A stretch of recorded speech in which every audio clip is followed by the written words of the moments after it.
kami di Lampung banyak sekali daerah potensi pariwisata dan itu saya sudah usulkan kepada Pak Menteri Lampung juga agar mendapatkan KEK, kawasan ekonomi khusus melalui pendidikan pariwisata. Tentunya ini akan membuka peluang bagi anak-anak muda untuk mempunyai industri pariwisata yang bisa mereka kelola sendiri. Yang menggenggam industri pariwisata untuk mereka kelola sendiri. Ya, karena berbicara masalah Indonesia, apa yang kita nggak punya ya Bu? Iya, kita semuanya ada, termasuk di Lampung.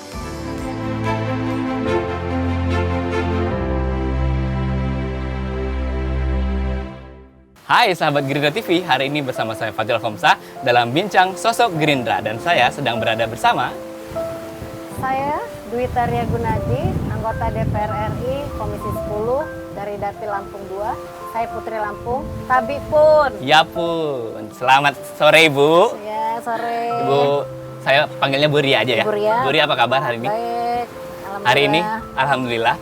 Hari ini di belakang kita sedang ditemani suara gemericik ombak. Dan kita masih berada di Pulau Tegalmas. Hari ini juga pertemuan saya kedua dengan Bu Ria. Kemarin kita sempat ngobrol-ngobrol ya Bu ya, soal dunia pariwisata dan keseruan di Pulau Tegalmas. Karena saya jalan-jalan di Pulau Tegalmas didampingi oleh Bu Ria beserta rombongan hari itu. Dan kali ini saya mau ngajak Bu Ria ngobrol sedikit tentang perkembangan dunia pariwisata. Karena Bu Ria ada di Komisi 10 ya Bu ya. Salah satu bidangnya adalah pariwisata dan ekonomi kreatif. Tapi sebelumnya, penerimaan masyarakat Lampung terhadap Gerindra di usia ke-12 ini. Terima kasih, saya dari awal mengikuti perkembangan Partai Gerindra karena memang bersama suami mendirikan Partai Gerindra ini di Lampung. Alhamdulillah makin hari, makin tahun, antusias masyarakat, kepercayaan masyarakat terhadap Partai Gerindra ini semakin meningkat. Ini dibuktikan dengan bertambahnya jumlah anggota DPR yang ada di kabupaten kota yang ada di Provinsi Lampung. Tentunya atas kepercayaan ini saya selaku warga Lampung dan juga wakil rakyat dari Lampung mengucapkan banyak terima kasih. Mudah-mudahan Partai Gerindra selalu memberikan yang terbaik dan selalu membela rakyat Indonesia. Memberikan yang terbaik dan selalu membela rakyat Indonesia. Yang menjadi salah satu poin obrolan kita hari ini. Karena saya pengen banget nih Bu, ngobrol soal bagaimana sih pariwisata bisa menjembatani kesejahteraan masyarakat. Ya. Tapi sebelum itu, saya satu pertanyaan lagi, masih dalam rangka HUT Gerindra. Kemarin kan sempat diadakan gerak jalan santai Bu ya, hari Minggu di Kota Bandar Lampung. Ibu sempat ngikutin kan, ada di situ juga. Ada, ikut saya. Ceritakan Bu, gimana keseruannya hari itu? Wah, hari itu seru banget ya, karena kemarin kita jalan sehat, boleh dibilang ini yang terbesar jalan sehatnya. Kemudian kami juga banyak mengirimkan peserta jalan sehat itu dari berbagai kabupaten. Antusiasnya mereka ingin mengikuti sampai kita menolak-nolak gitu kan. Ada dari Kabupaten Lampung Tengah, Lampung Timur, Pesawaran, Lampung Selatan, dan Bandar Lampung sendiri. Dan di sana ada beberapa warga ikut dengan menggunakan kostum yang spesial. Kostum spesial. Mereka siapkan itu dari daur ulang sampah. Daur ulang sampah. Daur ulang sampah, jadi mereka gunakan. Dan itu mendapat perhatian juga dari Pak Sekjen. Oke. Karena hari itu spesial ya langsung oleh Bapak Sekjen Partai Gerindra. Partai Gerindra Bapak Ahmad Muzani. Saya juga sempat mengikuti dari pagi, ramai sekali antusias warga Lampung dan saya sempat karena saya ikut liputan di hari itu, ada seperti yang Ibu bilang ada beberapa warga yang memang bukan hanya dari Kota Bandar Lampung tapi dari hampir dari seluruh provinsi Lampung ada di sini. Oke, kita akan bincang-bincang sesuai tema kita hari ini bagaimana pariwisata menjadi jembatan kesejahteraan rakyat, tapi setelah yang satu ini.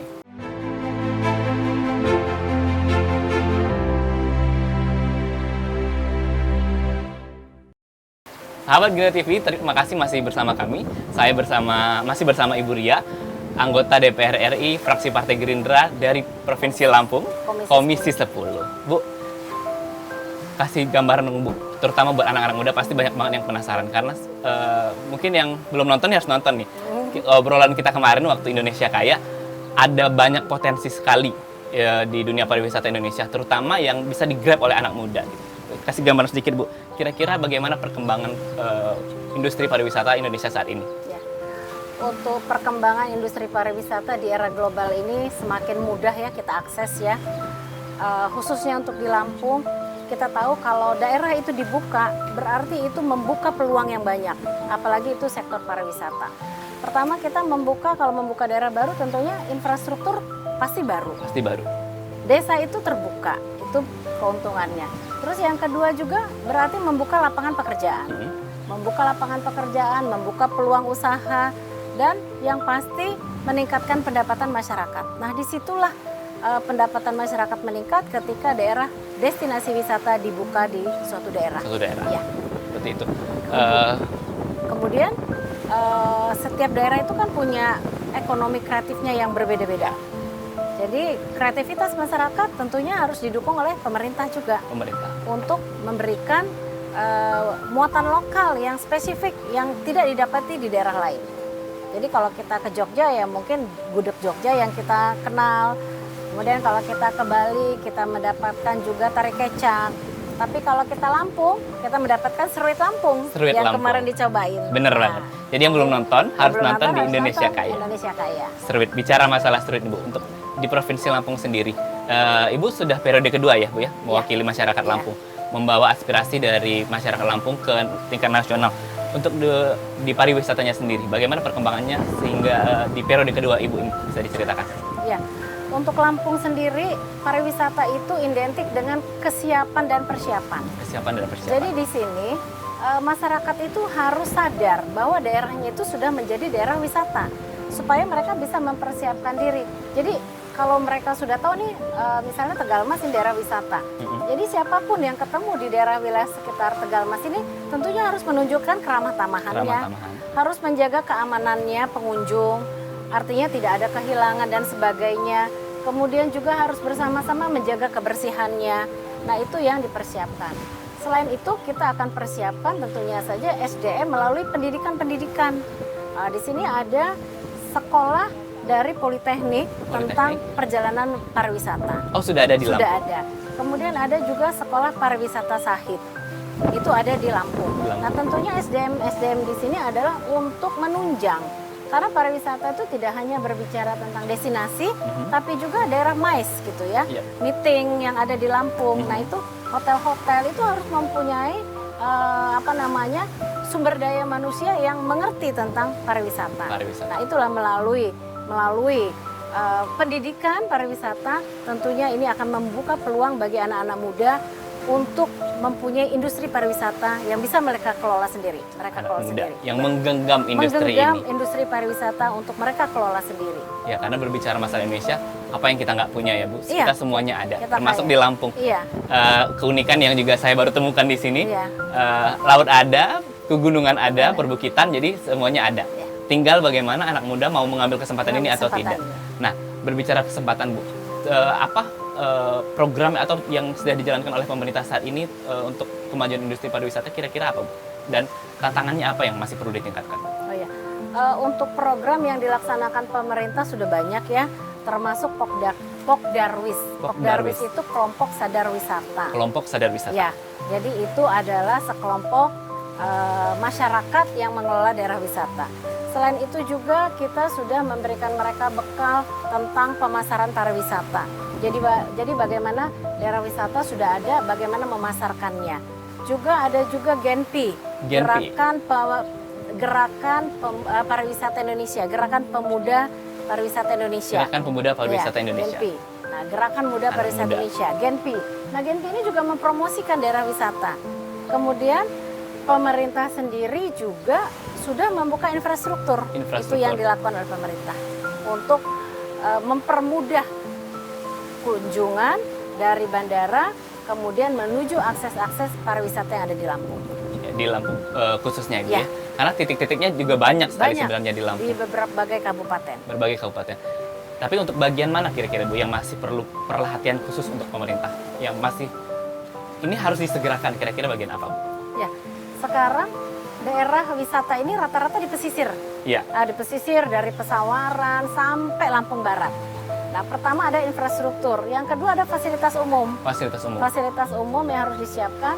Jadi, bagaimana kita menuju destinasi itu, pemerintah juga menyiapkan tempat untuk masyarakat. Karena di sana kita punya kuliner yang bisa disajikan. Kemudian mungkin kita bisa singgah untuk melihat bagaimana atraksi budaya di pinggir di daerah menuju wisata itu. Oh, jadi tidak hanya di daerah lokasi objeknya destinasinya. sendiri, tapi menuju objek itu mata kita harus dimanjakan oleh daerah khasnya. Daerah khasnya. Jadi apa ya khasnya? Oh, begitu kita masuk Lampung, oh ini loh kita Oke. berasa di Lampung gitu. Ya. Mulai dari landing di bandara Dalam sampai bandara. keluar hingga di titik yang Sampai ingin di dituju. titik yang dituju itu kita harus siapkan spot-spot bisa disinggahi. Spot-spot yang bisa disinggahi, termasuk fasilitas umum ya Bu ya. Iya. Saya anak muda tapi cukup picky, cukup pilih-pilih untuk soal fasilitas umum nih Bu. Berbicara masalah fasilitas umum, misalnya kamar mandi. Iya. Kalau udah nggak nyaman saja kan orang pasti ya walaupun oke lah kita akan menuju ke tempat lain, tapi menuju ke situ kan prosesnya harus nyaman juga ya, seperti itu Bu. Dan masalah itu kira-kira pemerintah sudah ada program khusus kah untuk pembenahan terutama di masyarakatnya Bu ya, kesadaran masyarakatnya. Kira-kira pemerintah sudah menjalankan seperti apa? Pemerintah sebenarnya kalau untuk fasilitas umum kita bisa juga minta bantuan dengan CSR. CSR, oh iya benar. CSR itu siap membantu. Siap membantu. Ketika juga ada usulan-usulan dari bawah yang diusulkan kepada pemerintah. Jadi dalam hal ini saya juga menghimbau kepada masyarakat yang di sekitar wilayahnya ada destinasi itu bisa diusulkan, tapi dimasukkan ke Bapeda. Nanti Bapeda yang akan memberikan CSR mana yang akan memberikan bantuan di daerah mana gitu. Ini harus kita manfaatkan. Jadi bagaimana pemerintah bekerja sama untuk bisa memanfaatkan secara optimal potensi yang ada di Lampung ini. Itu banyak caranya. Banyak caranya. Sehingga kita bisa merasa nyaman ketika ke daerah wisata. Berarti semua pihak benar-benar harus menjadi orang yang kreatif ya Bu ya. Iya. Tidak hanya anak muda yang Iya. harus kreatif karena memang anak muda tersentuh langsung dengan pembaruan, tapi termasuk Pemda, masyarakat. Gitu. Dan untuk berbicara masalah pendampingan, permodalan pasti kan sangat menarik terutama bagi yang anak-anak muda ya Bu ya. Kita akan bahas itu setelah ini. Saya akan tanya-tanya ke Ibu bagaimana sih dan apa sih perannya DPR nanti untuk kalau yang mau tanya-tanya atau berdiskusi lewat jalan apa, tapi kita bahasnya setelah yang satu ini. Tetap di sini.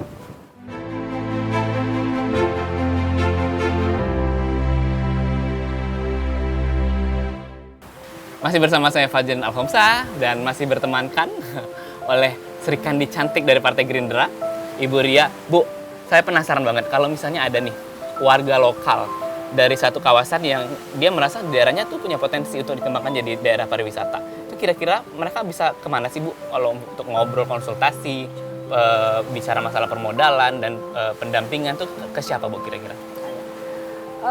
Ini yang harus dipahami oleh masyarakat ya.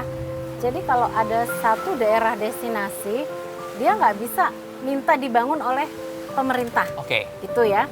Dan juga tidak bisa minta anggaran ke Kementerian Pariwisata. Tapi bagaimana kita mempromosikannya bisa.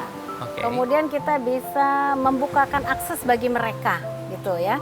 Nah itu yang harus dipahami karena kadang-kadang gini, oh saya ada daerah destinasi Bu, gimana membangunnya, bagaimana membukanya. Nah itu kita tidak bisa membangun. Tapi bagaimana akses menuju daerah destinasi itu yang akan dibangun oleh pemerintah. Nah, sedangkan untuk bantuan-bantuan permodalan itu memang kalau memang itu wilayahnya di desa, itu bisa menggunakan anggaran desa. Anggaran desa. Ketika destinasi itu skupnya destinasi untuk desa.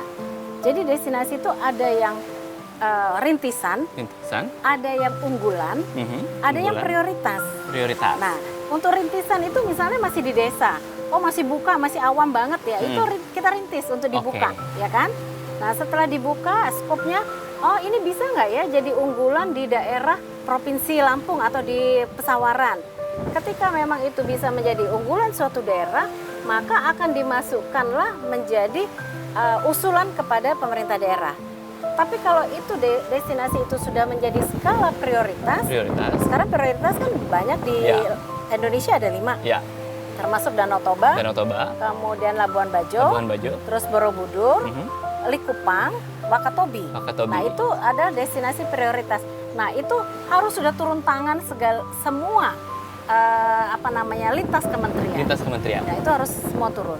Tapi kalau itu baru rintisan, kita lihat dengan pemerintah daerah sendiri. Nanti respon kok. Pemerintah daerah tuh pasti respon banget. Apalagi memang daerah itu daerah yang punya potensi untuk menjadi daerah destinasi wisata. Potensi yang dijadikan daerah pariwisata gitu. Kembali ke tema kita Bu yang kita sebutkan di awal, bagaimana pariwisata bisa menjadi jembatan bagi kesejahteraan masyarakat. Ini pandangan Ibu, apakah yang sejauh ini tidak hanya di Lampung tapi di seluruh Indonesia, apakah kita sudah ada di titik itu, apa sudah menuju ke titik itukah kita, semua potensi yang kita punya di pariwisata ini apakah sudah bisa menjadi jembatan untuk kesejahteraan masyarakat seperti itu? Oh, udah pasti. Saya sangat optimis bahwa pariwisata ini menjadi jembatan untuk meningkatkan kesejahteraan masyarakat. Karena di situ peluangnya banyak sekali, karena itu banyak meliputi berbagai hal yang dibutuhkan sebagai suatu destinasi wisata. Kita bisa punya travel, itu udah bisnis industri pariwisata. Kita harus punya hotel, penginapan. Kita juga harus punya restoran. Kemudian bagaimana kita juga punya wifi yang harus kita aktifkan. Kemudian kita juga bagaimana meningkatkan keamanan di sana, fasilitas umum yang ada di sana, atraksi yang ada di sana, budaya-budaya yang harus diciptakan. Nah, jadi ketika anak muda itu bisa memandang itu sebagai suatu hal yang merupakan peluang, dan itu memberikan dampak yang sangat positif dan mudah sekali untuk kita lakukan. Tapi tantangannya juga banyak. Tantangannya itu bisa kita lihat mungkin daerah itu masih terisolir. Akses berarti itu tantangan. Tapi itu semua sekarang bisa didapatkan dengan mudah, bisa dikonsultasikan dengan pemerintah dan juga mendapat pendampingan. Dan untuk kan kalau kesejahteraan erat biasanya dengan keluh kesah masyarakat. Kira-kira kalau ada masyarakat yang pengen bersentuhan langsung dengan perwakilan mereka di DPR, khususnya di Komisi 10, kira-kira bisa lewat jalur apa Bu untuk mereka bisa ngobrol atau bertukar pikiran seperti itu? Ya, kita kan ada reses ya. Reses itu adalah menampung aspirasi. Tapi kalau mereka misalnya nggak dikunjungi dalam pada waktu reses, mereka bisa usulkan itu kepada pemerintah daerah. Ketika kita berkunjung ke pemerintah daerah, mungkin itulah menjadi masukan-masukan. Kita seringkali ketika reses itu dikumpulkan dari semua lini, dari semua dinas-dinas. Nah, disitulah kita ada feedbacknya, kemudian mereka menyampaikan aspirasi, kemudian kita kunjungi apa yang menjadi aspirasi mereka, kemudian apa solusinya. Nah, itu sangat mudah. Jadi bantuan dari masyarakat pun untuk membuka akses informasi tentang apa yang mereka butuhkan. Itu sangat mudah sekali. Destinasi mana yang bisa menjadi primadona itu juga dibutuhkan oleh Ibu dan rekan-rekan di DPR pastinya ya. Untuk jadi masukan. Kita masih akan ngobrol soal bagaimana pariwisata bisa menjembatani kesejahteraan masyarakat, tapi setelah yang satu ini.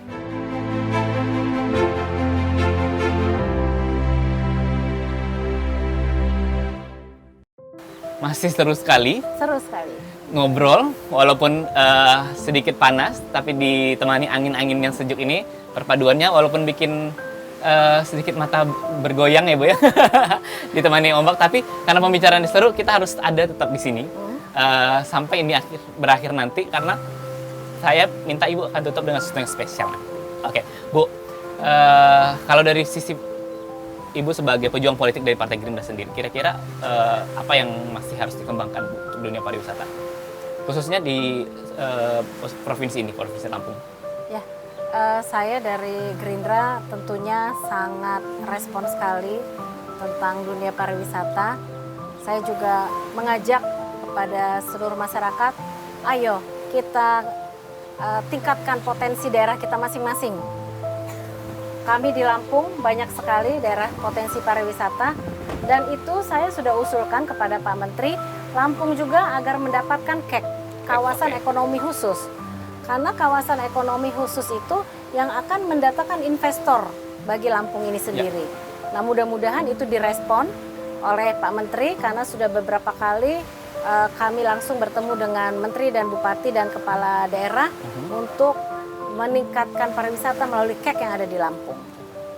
In collaboration berarti Bu ya? Iya. Mulai dari kementerian sampai ke tingkat pemerintahan paling bawah. Iya, itulah yang saya harapkan KEK juga bisa ada di Lampung.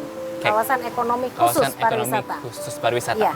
Nah, Kalau dari manifesto partai kita sendiri Bu, perjuangan kita selama ini di Gerindra, kira-kira akankah, bukan akankah, tapi bagaimanakah Bu kira-kira perjuangan kita mengembangkan sektor pariwisata ini benar-benar berkaitan erat dengan kesejahteraan masyarakat? Karena kan kita tahu, terutama daerah-daerah yang masih bisa kita bilang terisolir lah, jauh gitu. Terutama di situ terdapat potensi pariwisata gitu, tapi kita nggak bisa menutup mata bahwa masih ada pendidikan yang tertinggal, masih ada banyak sekali yang harus dibenarkan. Kalau untuk dari perjuangan Partai Gerindra sendiri, Bu, melihat ini bagaimana?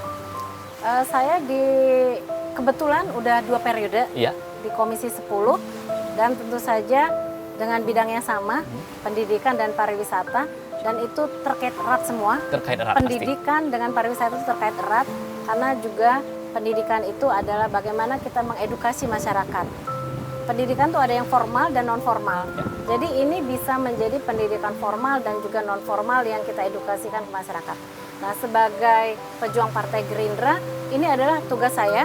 Kemarin kami bersih-bersih pantai untuk mengedukasi masyarakat bagaimana jangan membuang sampah di laut. Laut.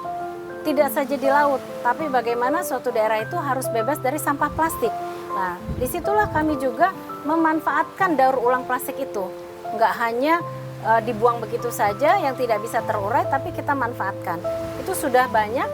Saya juga bekerja sama dengan universitas, bagaimana kita minta alat untuk pengolahan sampah. Pengolahan sampah. Nah, jadi artinya sampah yang tadinya tidak bermanfaat itu bisa memberikan nilai tambah untuk kesejahteraan masyarakat. Kesejahteraan masyarakat.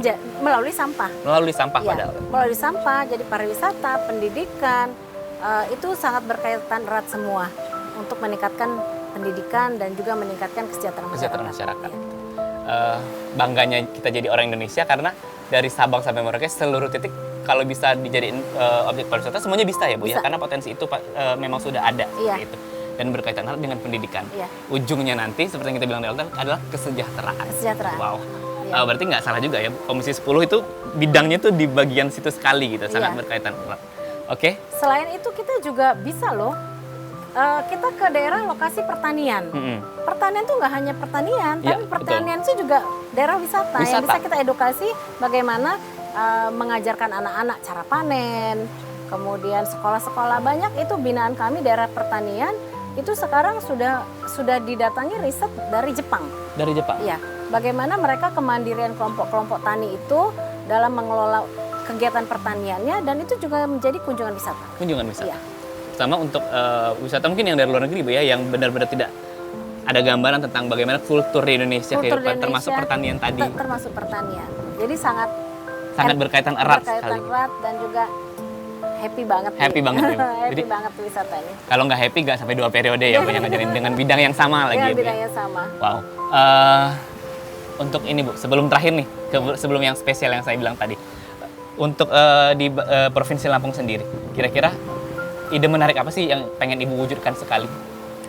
Pertama saya tuh kepengen ada pusat oleh-oleh, Pusat oleh-oleh. tapi bukan yang punya dalam arti punya swasta ya. Mm-mm.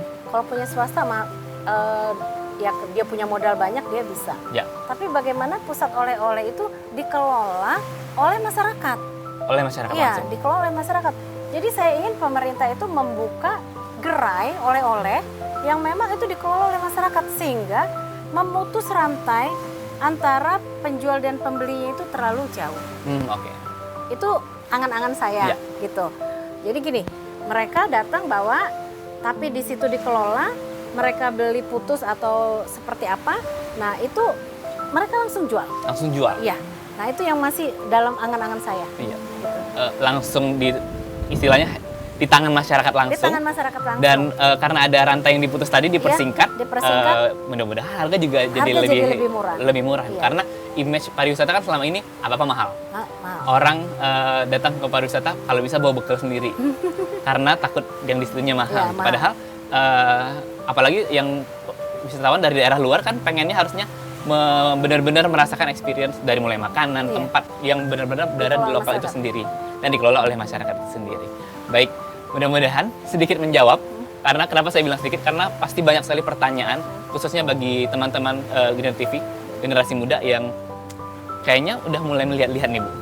Karena seperti yang kita sempat bahas di program sebelumnya di Indonesia Kaya, anak muda jalan-jalan tuh bisa mendatangkan kesejahteraan juga ya Bu ya, karena mendapat inspirasi dari banyak tempat sehingga berputarlah di situ ide-idenya. Gitu. Ide-idenya. Nah ini yang spesial. Saya mau minta diajarin dong Bu 3 bahasa Lampung. 3 bahasa Lampung. Kalau yang tadi pertama kan menyapa saya udah tuh. Tapi boleh Bu jelasin sedikit nggak? Itu tabe pun itu artinya apa? Tabi pun itu salam hormat lah. Salam gitu. hormat. Salam hormat. Jawabannya ya pun? Iya pun. Ya, kami hormat. Gitu. Oh gitu Ya, jawabannya. salam hormat. Seperti assalamualaikum, waalaikumsalam ibaratnya gitu. Waalaikumsalam, ya. Oke. Kalau pantai, bila orang Lampung bilangnya apa Bu? Pantai agak logatnya aja ya. Logatnya beda aja. ya, Logatnya ya. gimana Bu? Saya pengen belajar nih. Ya di Jo pantai gitu kan. Ini pantai gitu kan. Logatnya agak naik ya Bu ya? Agak naik. Itu atau ijo laut. Ijo laut. Laut gitu kan. Ijo itu apa Bu? Ijo ini. Ini. Ah, Ijo ini. Ini laut. Ijo laut gitu. Ijo laut. Nah, ijo pantai. Ijo pantai. Ya. Oke. Agak ijo pantai gitu Ijo kan. pantai. Karena saya aslinya dari Riau. Hmm. Sempat hidup di Maluku juga. Sekarang domisili di Jakarta. Berteman dengan orang seluruh Indonesia karena di Gerindra kita sangat kaya sekali ya Bu ya, dari Sabang sampai Merauke ada. Jadi logat saya udah campur-campur. Jadi kalau begitu misalnya ngobrol sama Ibu, ini ngobrol ini udah 2 kali pertemuan aja. Mungkin kalau seminggu saya udah ikut logat Lampung nih. Ya agomengan, saya mau makan gitu kan. Agomengan, saya mau makan. Saya mau makan. Kalau logatnya gimana Bu? Agomengan. Nya agomengan. Iya. Nya Nya. Oh, nya agomengan. Nya agomengan. Saya mau makan. Saya mau makan. Jadi Kak beteh. Kak beteh apa? Udah lapar. Udah lapar. Oke. Kak beteh. Nya ajo nya agomengan. Nya agomengan. Nya Kak beteh. Nya Kak beteh. Saya udah lapar, saya mau makan di pantai. Coba Bu. Saya sudah lapar, saya mau makan di pinggir pantai. Nya Kak beteh, nya agomengan di pinggir pantai. Gitu Oke, ya. saya coba ya Bu ya. Ya Bu, boleh sekali lagi deh Bu, lupa saya. Nya Kak beteh, Nya Kak beteh. nya agomengan Nya agomengan di pinggir pantai. di pinggir pantai. Iya. Oke. Nya Kak beteh. Nya Nya agomengan di pinggir pantai. di pinggir pantai. Oke, habis ini kita benar-benar makan. Terima kasih sudah bersama-sama kita di Gerindra TV. Bu Ria, sekali lagi terima kasih. Mudah-mudahan di periode kedua makin banyak mimpi-mimpi yang bisa terwujud. Salah satunya tadi itu pusat oleh-oleh yang dikelola oleh pemerintah yang masyarakat bisa langsung masuk di situ ya Bu ya. Memutus rantai, istilahnya rantai distribusi ya Bu ya. Distribusi, penjualan. Nah, penjualan, jadi harganya bisa lebih murah. Karena orang bisa tertarik karena nggak cuma bagus, tapi kalau harganya bersaing juga orang pasti datang. Oke. Ya. Terima kasih Terima kasih. Ibu, sekali lagi terima kasih waktunya. Terima kasih kita sudah diajak jalan-jalan Iya. ke salah satu kekayaan Indonesia di Provinsi Lampung ini. Mudah-mudahan bermanfaat. Saya Fajrul Alkomsa pamit. Sampai jumpa di program-program Gerindra TV lainnya. Terima kasih.